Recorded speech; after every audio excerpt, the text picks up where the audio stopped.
Our second speaker for today is Mартин Штикер. He is a lecturer at the University of Bristol and a key researcher at our Kantian Rationality Lab. He is very interested in Kantian ethics, especially in Kant's methodology of practical philosophy and his theory of practical rationality, of rationalizing or self-description. Of his recent works that Mартин has published, I should mention such articles as Kant, Eudaimonism, Act, Consequentialism, and the Fact of Reason, and Kant on the True Need in Kant Student. So, Mартин, the room is yours. Thanks. Let me just say that the conference so far has already been great, and my talk actually ties in a bunch of issues that have already been raised, and that so, for instance, my talk will be on common human reason, and on the question who has common human reason, and also just like Andrea, I'll be raising a problem that I think Kant wasn't really aware of or overlooked, and I want to discuss that problem. And then my talk also is concerned with the fact of reason, which I think Jens will illuminate us about tomorrow. I'm going to screen share. So let's start.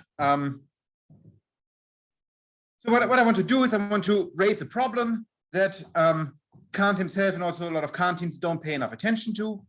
And then I want to suggest how Kant or Kantians could go about addressing this problem. And I will introduce something that I call the onion method to do that.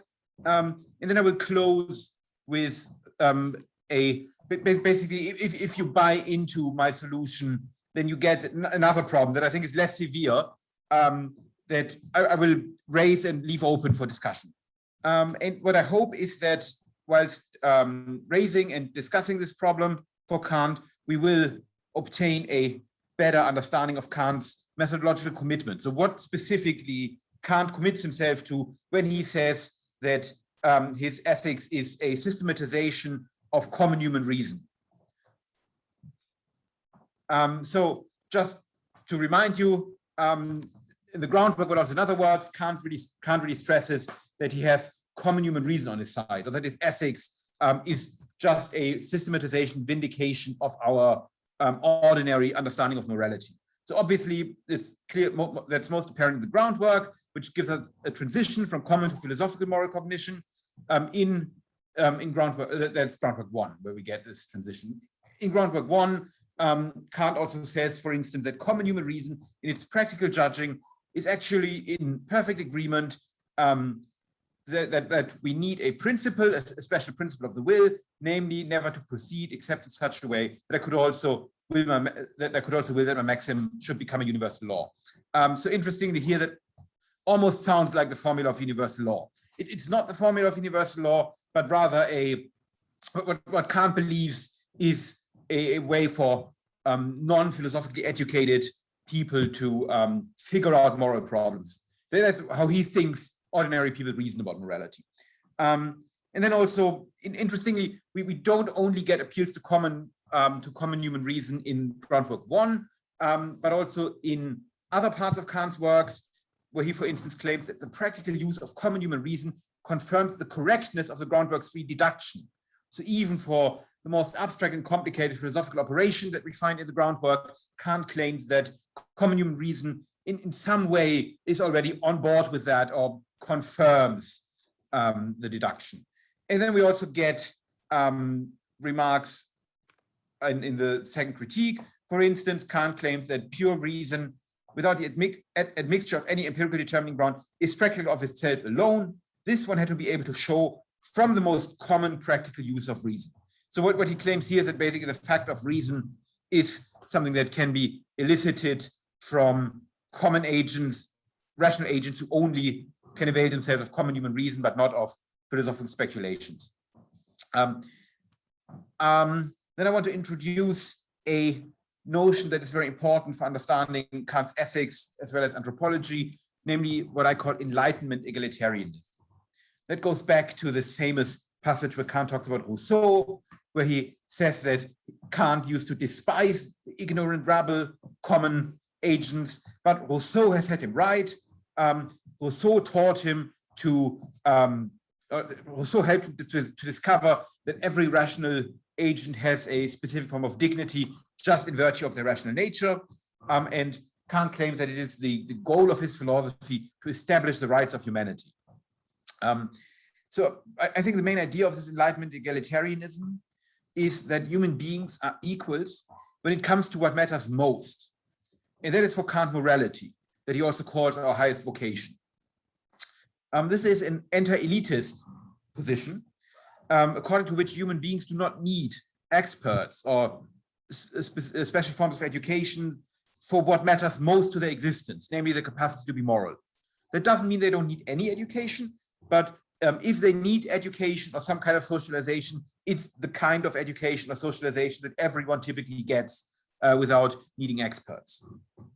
And I call this Enlightenment egalitarianism as opposed to egalitarianism, because there are still quite a few important restrictions. For instance, this form of egalitarianism is perfectly compatible with massive inequalities with regard to wealth, power, knowledge of non-moral matters,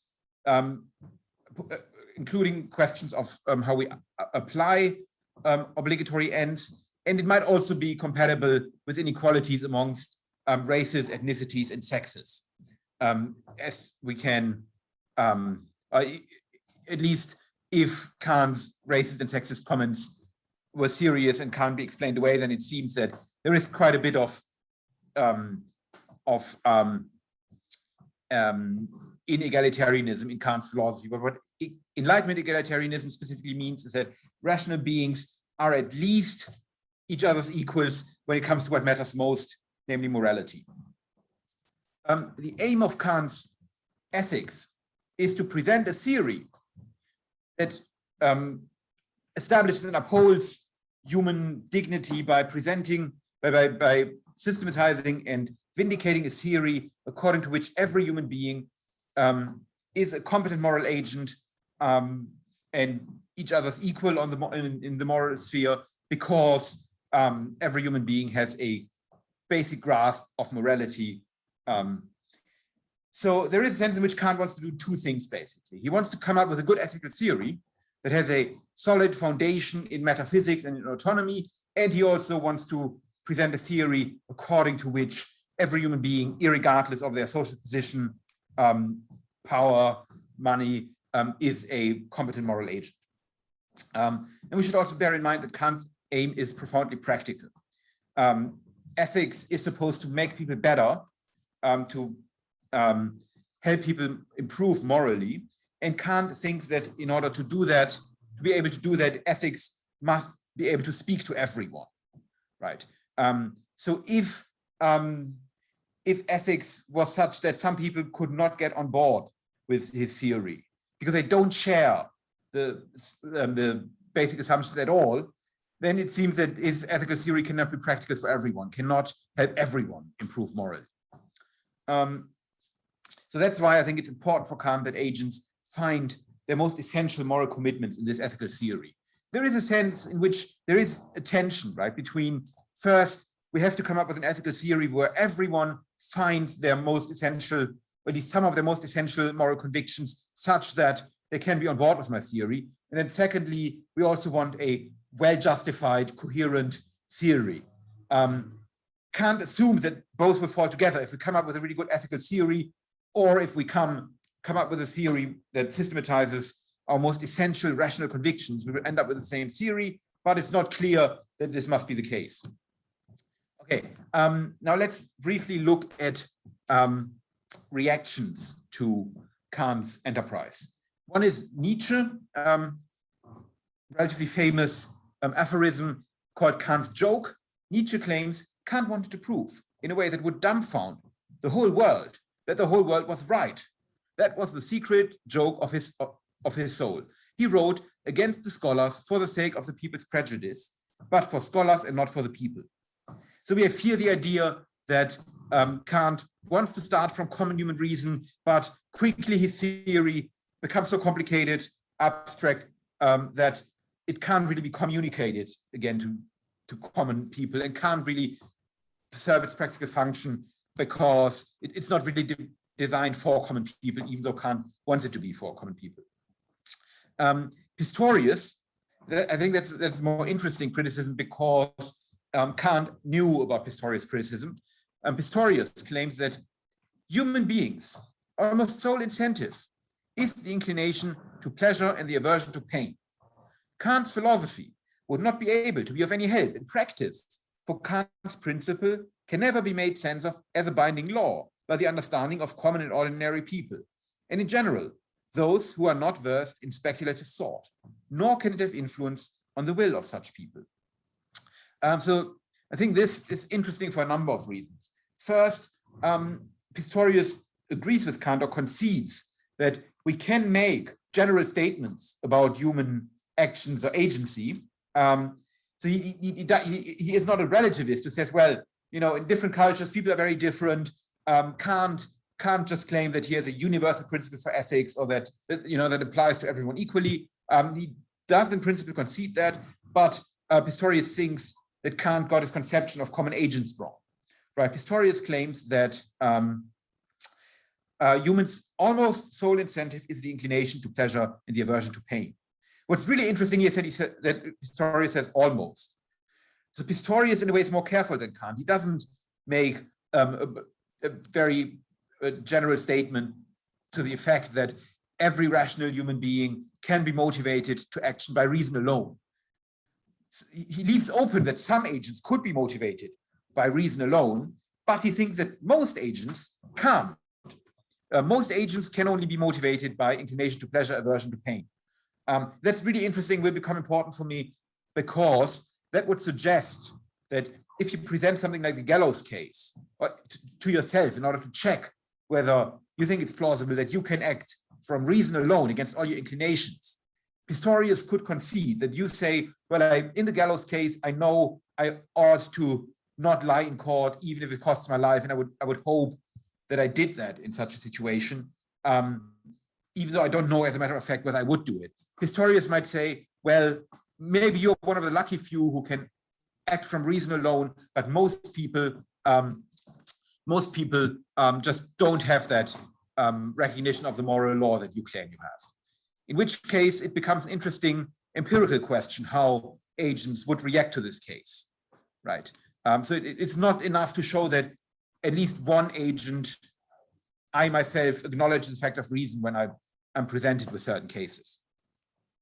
Okay, now let's look at challenges to Kant's conception. I think a challenge that, in a way, we are all aware of that it exists, but I don't think there is enough discussion of it. Namely, when you talk to anthropologists about, Kant's idea that there are universal, necessary,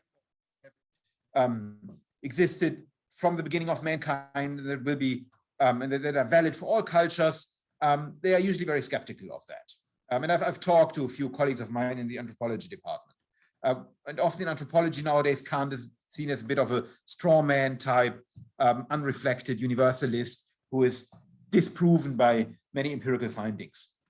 So let's briefly think about what problems anthropology might pose for Kant's idea that there is a common human reason and that it is a promising approach to ethics to make this common human reason more explicit. So first, there are different norms or conceptions of morality in different cultures. One really good example is suicide. Good example because Kant uses suicide as a clear example for a perfect duty that we aren't allowed to commit suicide, right? Whereas in many cultures, they have a very different attitude to suicide. It might not be seen as a grave sin, and in some cultures, people think that in certain situations it is morally appropriate for you to kill yourself. There are also different norms or conception of morality within one and the same culture at different points in time. For instance, slavery was accepted by many Western societies up until not too long ago, and even at Kant's time, it's not accepted now. There are different norms and conceptions of morality within one and the same culture at one and the same point in time. For instance, there are certain studies that suggest that liberals and conservatives subscribe to quite different values. That's why that's one of the reasons why they have different political views.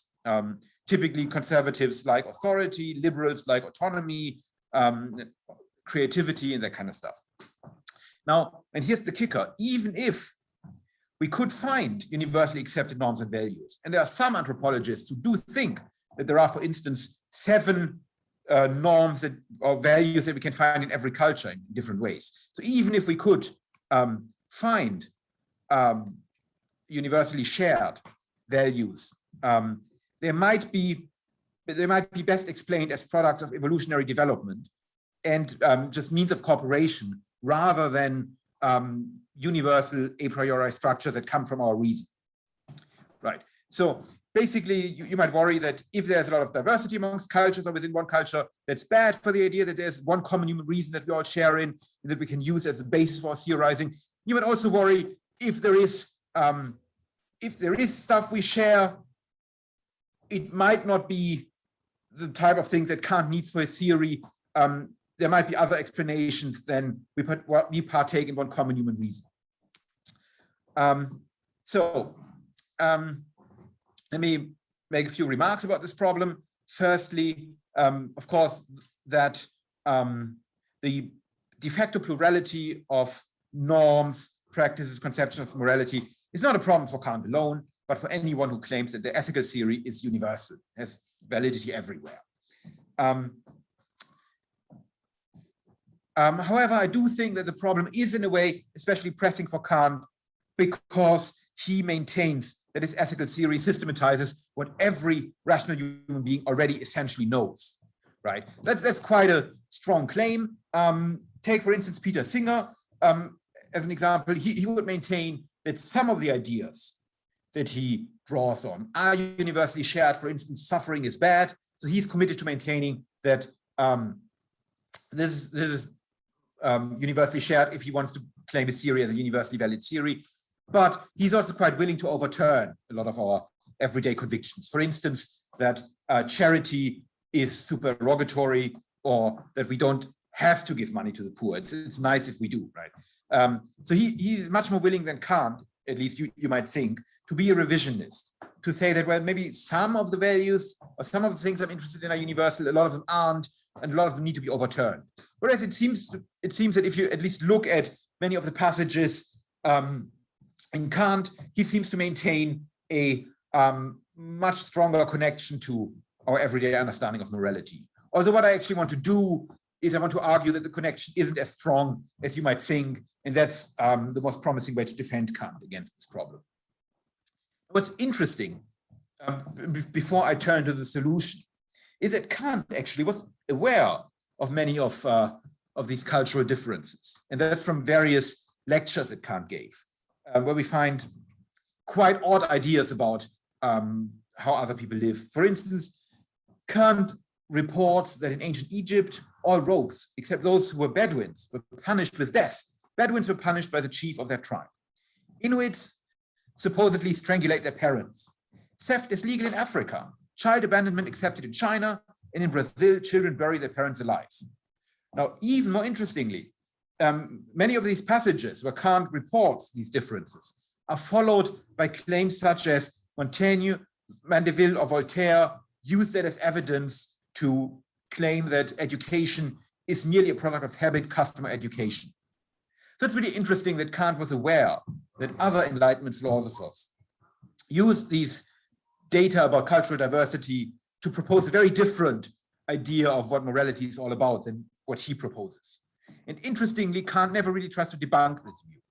He knows of this challenge, but never really reacts to it. Okay, now I want to, for the rest of the talk, I want to discuss how we can try to save Kant, or how Kant should react, or Kantians should react to this diversity, or how the idea of a common human reason could be maintained, even though things in different cultures are very different, things in our own culture were very different. And what I want to do is use what I call the onion method, meaning I want to start with the outer layers of Kant's philosophy, the ones that are least essential to him and that he could give up, and work towards the core of what Kant absolutely contain, if he wants to stick to his theory. And the four And the four layers I want to discuss is matters of application, specific duties, standards to establish duty, and the authority of morality. And the authority of morality is the most important notion that Kant needs to defend. So first, questions of application. One thing that's very important, I think something that's really important for Kant's applied ethics, but not talked about enough, is that Kant seems to me has a very narrow conception of moral cognition. Moral cognition pertains to maxims and ends. And this leaves open questions of application of these maxims and ends. So here's a quote from the Metaphysics of Morals. Questions of application of obligatory ends for these matters. Judgment can decide what is to be done only in accordance with rules of prudence, pragmatic rules, not in accordance with rules of morality, moral rules. That's interesting because it suggests that once we have established what maxims we must adopt and what ends we must adopt, or what maxims we may never adopt, morality has run out of normativity, right? That's all morality can do. And then what we make of this is a question of judgment, and we can make very different judgment calls. Even if we make a judgment call that we might think is a wrong judgment call, there is a sense in which that isn't necessarily a moral wrong. We might just be misapplying our technical rationality. And potentially, these questions of application encompass many issues that we talk about in applied ethics nowadays. For instance, whom to donate to, when to donate, maybe even how much to donate, although that's controversial, whether that's covered by latitude or not. In general, how to help others, should we be politically active rather than donate, or should we give money, how to perfect ourselves, and maybe also when we should rather perfect ourselves than help others and vice versa.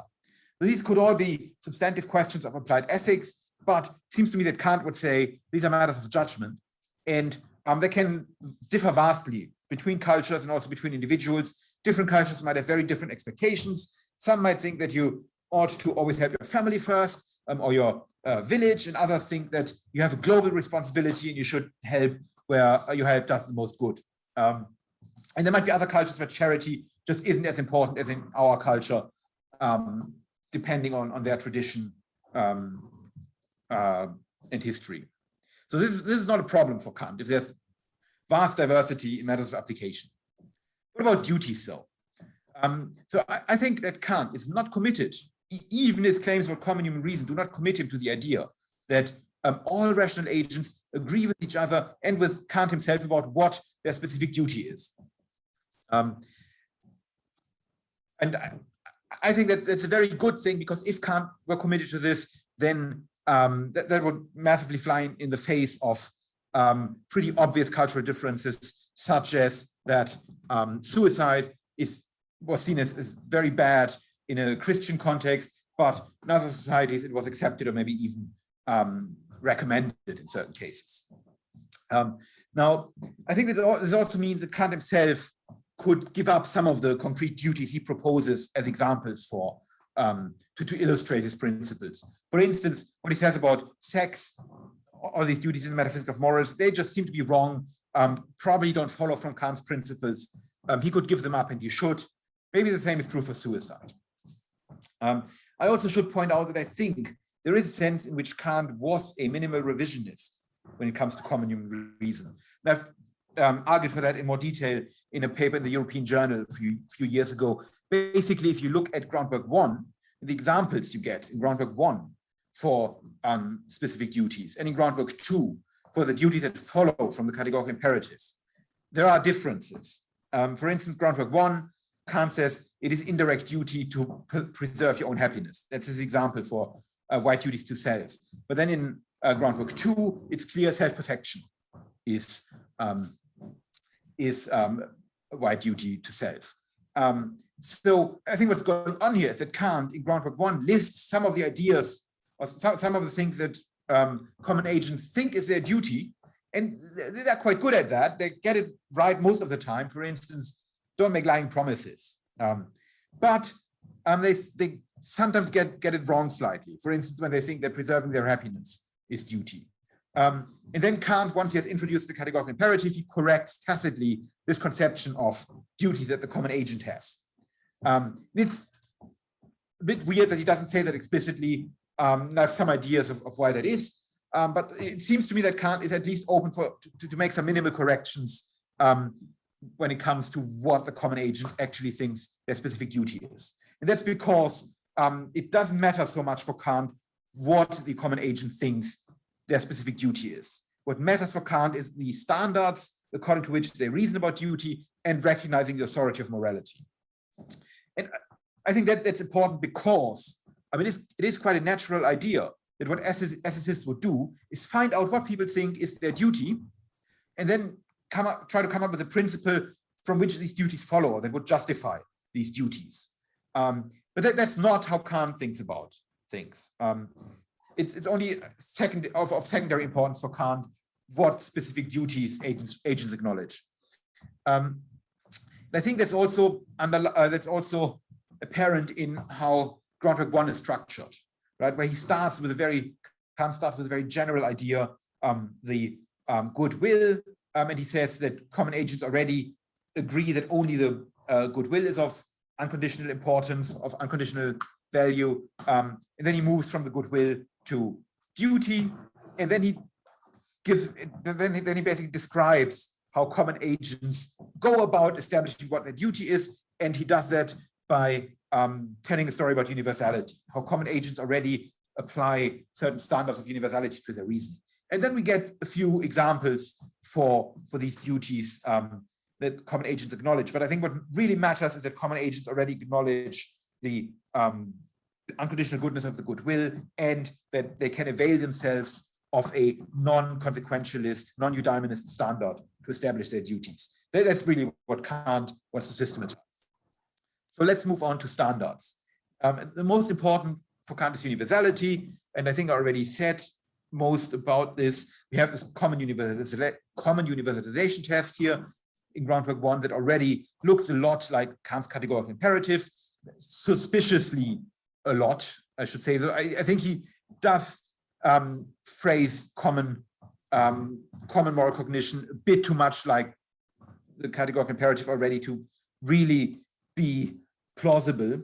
But I think the true core of this is that, as a matter of fact, and there's even empirical evidence for that, something like don't make exceptions for yourself, what if everyone did this, notions of fairness, even of the golden rule, are incredibly common principles in many cultures, in many religious texts, to establish whether something is morally permissible. And I think that's basically the core idea that universality draws on, right? This idea that there are self-interested standards to establish one's duty. And these are extremely common. So I do think, insofar as Kant draws on this idea of universality as a common standard of morality, he does have a point, and there is empirical support that this idea is in some form shared in most, if not all, cultures. There's a second standard, I think, namely humanity. Matters are a bit more complicated with regard to humanity. In groundwork 2, Kant claims that that a rational nature exists as an end in itself.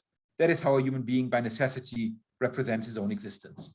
Kant thinks that human beings are qua rational nature elevated above the rest of nature. It must be treated as ends in themselves and may not be treated as mere means. That's obviously the formula of humanity. However, what's interesting is that rational nature or humanity does not occur as a standard for the cognition of duty in groundwork 1, right? So when Kant tells us about how common agents cognize their duty, he spells it out in terms of universality, not in terms of the dignity of humanity.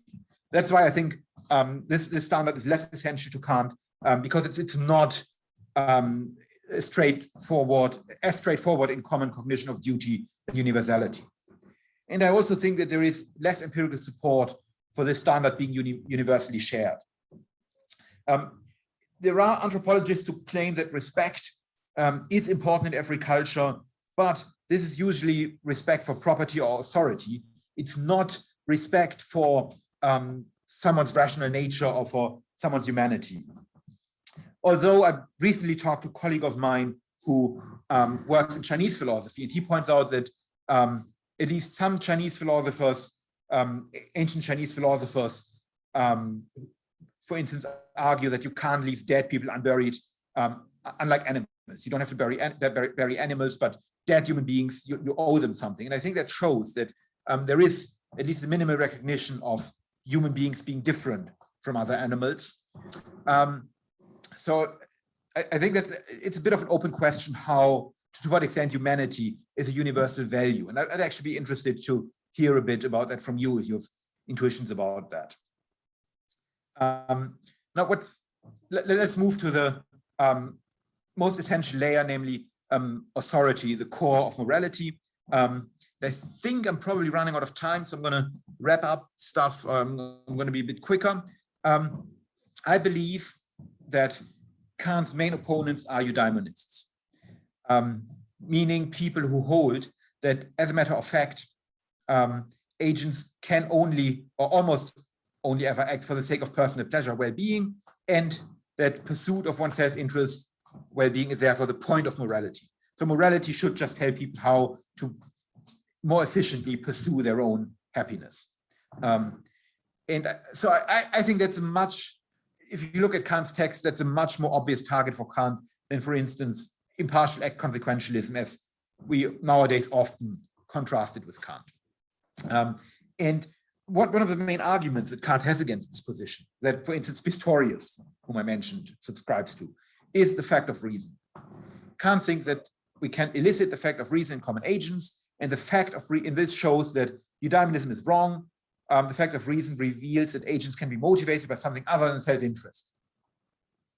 And here's the prime passage for, or the prime illustration of the fact of reason. And I'm not going to read it to you because, as Kate said yesterday, we all know this passage so well. We don't need to. I don't need to read it to you again. It's the gallows case.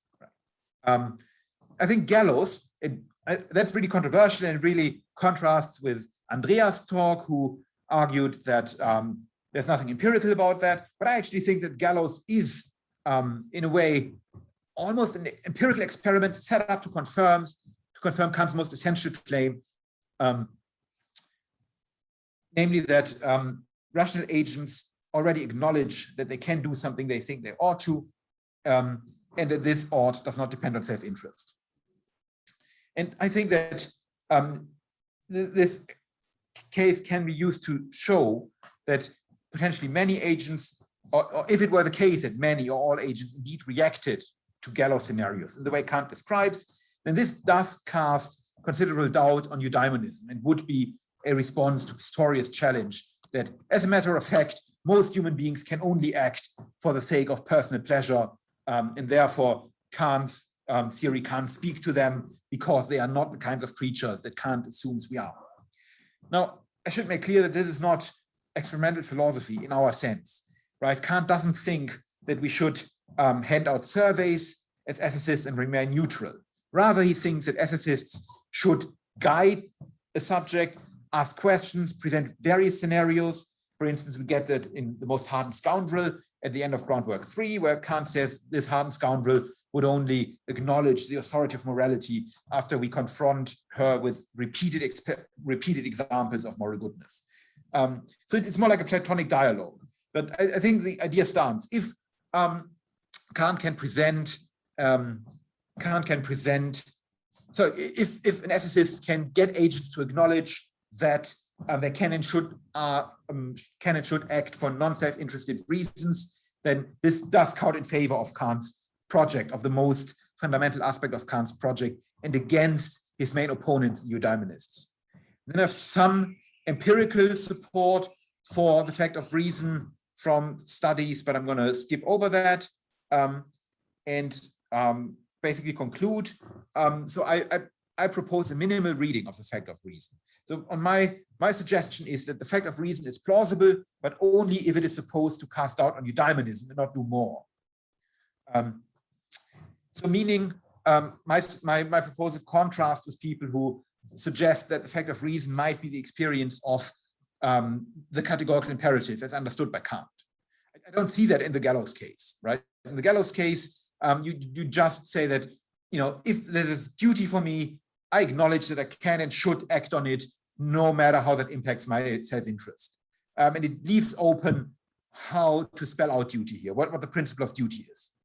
And if you build the principle of duty into this acknowledgement, it becomes much more controversial, and it's not at all clear to me that it generalizes, or that many people necessarily have this acknowledgement.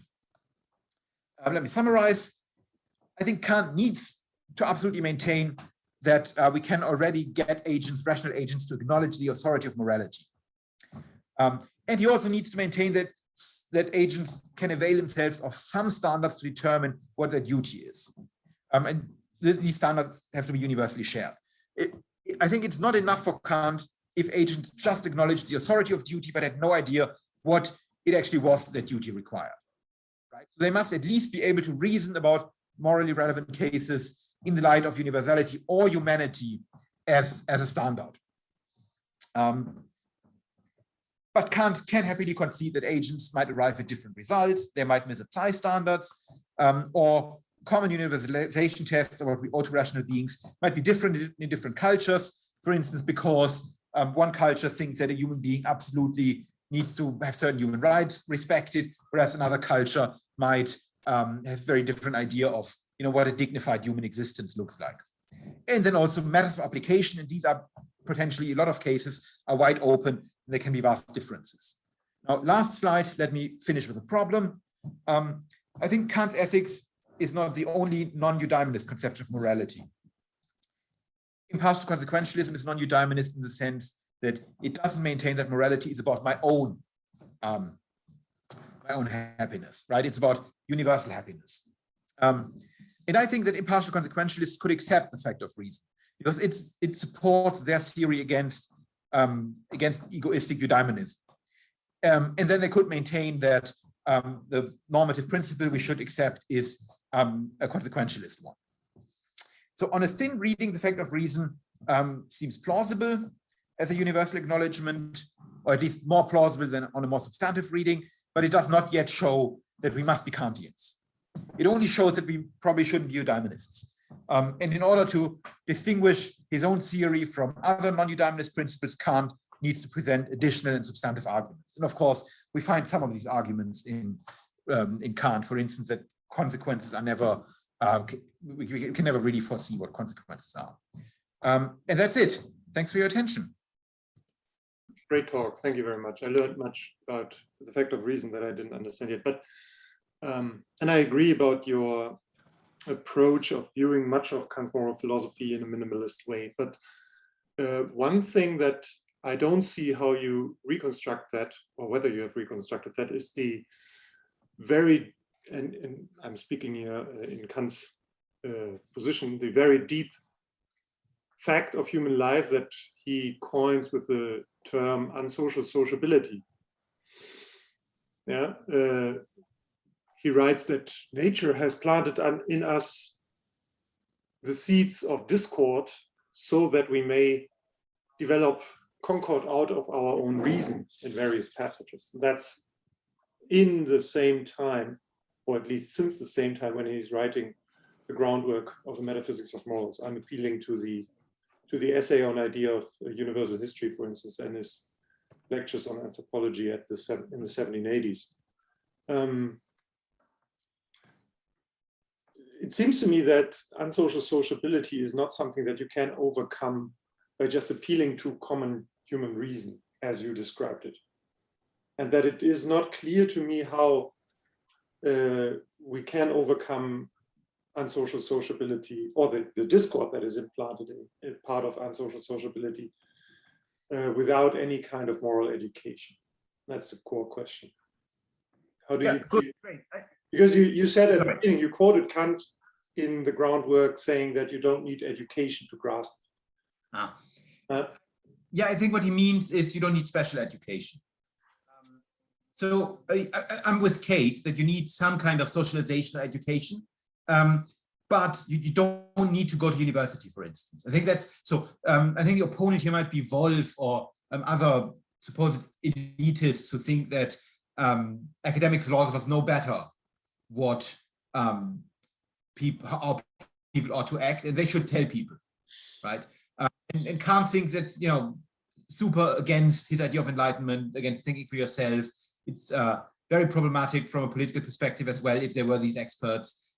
So he thinks that if education is needed, it's only the most basic form of education that basically anyone usually gets. And one interesting question is whether there are exceptions to that. That's actually something I wanted to ask Kate, but there wasn't time. Someone who grows up with wolves or something, right? Would they have common human reason? And I don't know the answer to that. I'm thinking that maybe... If I may, the case that I mentioned earlier on that he cites as someone who has firm practical principles and accepted those principles as part of her own reflection person, namely Zola. That is someone who violates all sorts of moral precepts. And for that person, probably unsocial sociability has acted more in the direction of being a vicious character. And so don't we need, university or not, that doesn't matter, but you need a very strong kind of education to get that out of a person, right? Yeah, but so that's education to become morally good, right? Whereas what I'm concerned with in the first place is just having the most basic grasp of morality.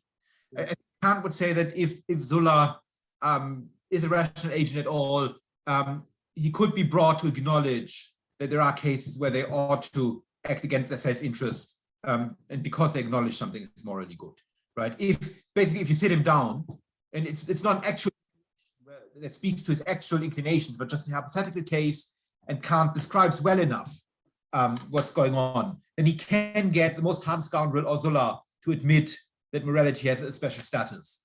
I think that's what Kant assumes. And I think it's a very interesting question whether there can be agents where you really can't get them to admit that, and what do you do with that if these agents are obviously instrumentally rational, right? I think that would count against Kant's anthropology and Kant's basic assumptions if really there's no way to make these agents understand what's going on. Okay, thank you. I think that would count in favor of Pistorius, who says that, you know, some, maybe many agents can only act for self-interest. Sorry, say that last sentence again. So I think that would support Pistorius, right? The idea that some, or maybe even many agents can only act for self-interest. And one interesting thing is that if you really think that Pistorius is talking about what many agents, how they would act, then it becomes in a way an empirical or a quantifiable question, right? The debate, because, you know, Pistorius can always concede, well, so yeah, you could find one agent or a few agents who give the right response to gallows, right? But most agents wouldn't. And so then basically the Kant come up with many examples, and just an introspective example doesn't suffice.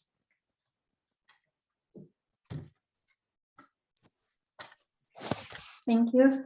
Jens, your question? Yes, thank you very much. I think I agree with most of the things you said. As a footnote about the Wolffian, I think it's very striking how Kant is very kind to his opponents as persons, right? Think about Garve. Garve, nice, really nice man, rotten theory, but Epicurus too, right? Nice man. Yeah. Really Spinoza. bad. Spinoza, the same thing. So it's almost like leaving your study behind, entering real life. You become a good Kantian. But I've got a couple of small points and one bigger point. The bigger point we've discussed many times, so it won't surprise you. The first small point is that I don't think that by the end of the first section, we're still at the level of common human reason. That's because it's a transition, it's philosophy. So it's a philosophically purified version of common human reason. I think that's a very minor point. Second small point, application. I think you're right about that, but you run into trouble when it comes to strict duties because they're supposed to be straightforwardly applied. Of course, what do we make of strict duties in the doctrine of virtue, where there's still some sort of casuistry, tricky. Ben Ludwig thinks that the book should look very different from what we have, in that there are both strict duties, duties of right to yourself and to others. In that case, of course, maybe there shouldn't be casuistical questions, but I think your model is more straightforwardly applied to proper imperfect duties than to perfect duties.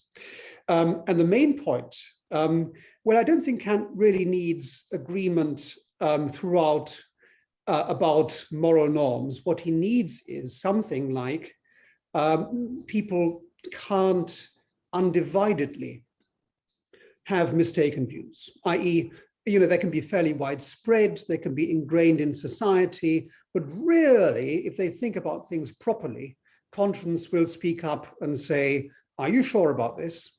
Right? If burying your parents is what's done in your society, that's a widespread view, but everybody will still, at the back of his or her mind, think, are you really sure about this?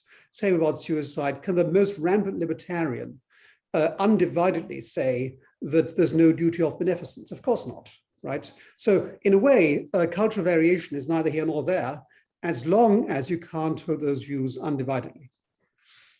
Great, good. Yeah, a bunch of really good points. Concerning perfect imperfect duties, I agree. And I think the examples I gave are for were all for imperfect duties, because I generally agree with you. And I think we can, I mean, if we, I think charitable approach, we can, if we look at the casuistical cases, we could argue that there is, there can be cultural variations in how we apply certain perfect duties. And I think Kant should allow for that. Yeah. About, wait, there are a bunch of really good points. About Kant being charitable to his opponents, that's in a way right, but also in a way, he's very uncharitable because he thinks everyone is a Kantian, and Garve might not like that. Kant basically thinks that even though you say I'm wrong, fundamentally you are a Kantian, right? But so I do agree that Kant thinks that basically everyone is better than their theory if they're not Kantian. Yeah. Yeah, that's and then I think your most substantive point, I think that's good. And I think I agree with that. In a way that is a good extension of my strategy, where I try to give Kant a more, basically where I try to make his commitments thinner, yes, less substantive. Good. One worry would be that, of course, his opponents could use the same strategy, right? Peter Singer could say, well, but is the person who thinks that we can't lie in order to give money to the poor, are they undivided of that opinion, or is there something in them that says, but you could do a lot of good with that, right? So there is a sense in which it becomes difficult to figure out what agents are committed to if you demand that what you need is just not being undivided about your opinion. I think that's spot on right. And my main point, in fact, was the golden rule. And then you mentioned it. So, I struck it off my list. I think that's the main thing. There are abstract formal principles that are universally shared. And what duties we derive from those principles, in a sense, is secondary. Good. Yeah. Yeah. No, good. Glad we agree about that. Thank you. That's really important. Good. Yeah. Thank you. And Peter. I'll try to be quick. Two quick questions. First, I found your thin reading really interesting. And at the end, you said, if I remember correctly, well, a problem for the thin reading is that you might still have an option between consequentialism and deontology, but one might turn it around and say, no, that's an insight. Morality is much more limited. And you're getting very close to Bernard Williams here, right?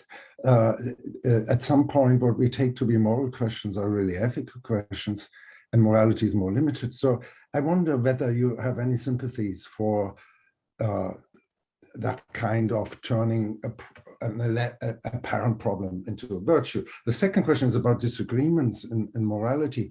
I mean, there are several questions. I mean, in many cases, the disagreement seems to be rather of a factual nature than a normative nature. For instance, in the US, the heated debates about abortion are really, to a large degree at least, propelled by weird conceptions of personhood and other things and sentience. So there might be really factual disagreements at the end of it. But even if there are moral disagreements, one might say, let the anthropologists say what they're saying. But, that doesn't mean that nobody's right or that there is no moral truth. The problem is rather with the question, if if there are moral truths, how can there be, if there is such moral disagreement, how can there be so much moral disagreement? And this motivates moral relativism rather than anything else, or perhaps moral skepticism, but nothing else really. That was the second point. Thank you. Yeah, good, great, thanks. First, yeah, you're obviously right about the point that a lot of suppose moral questions are questions about disagreements about facts. I can happily add issues of application. So when it comes to facts, people can be wrong or can have different ideas of what the pertinent facts are. That can explain a lot of obviously a lot of disagreement.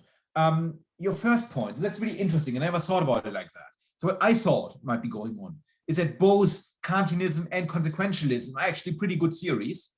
And have more in common than we think, in the sense that they are not self-interested driven, right? So they're both definitely not egoistic. They can be both very demanding on individuals, and they both share this abstract insight that sometimes I'm required to do something that I think is right, but goes against my self-interest, right? So there is, in a way, a common root to these theories, but then they obviously give very different prescription of what we ought to do in specific situations.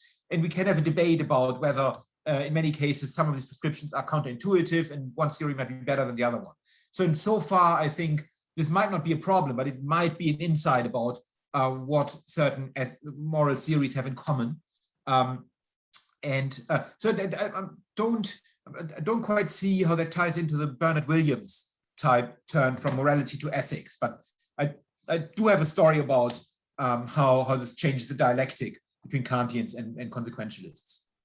Thank you. And I think then there was one more. Sorry, there was one more point that I didn't respond to. About relativism and skepticism. Yeah. I have to bracket that. I think that's yes. De facto diversity of norms is something that relativists obviously use to argue for their.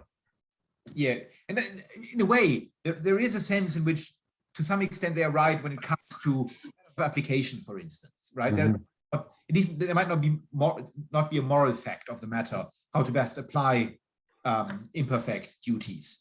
But I think Kant would be committed to saying that when it comes to the authority of morality, there can't be relativity. And I'm thinking that the main worry actually be rather evolutionary debunking, right? Because even if Kant can show that we all, or that most people can be brought to react to the gallows in the way that he describes, there could be someone telling a story about that in terms of how that enhanced our fitness, and had someone telling a story about that, how that enhanced our fitness. Good, thanks. I'll go on for the coffee break if people have more questions or want to discuss. Thank you very much.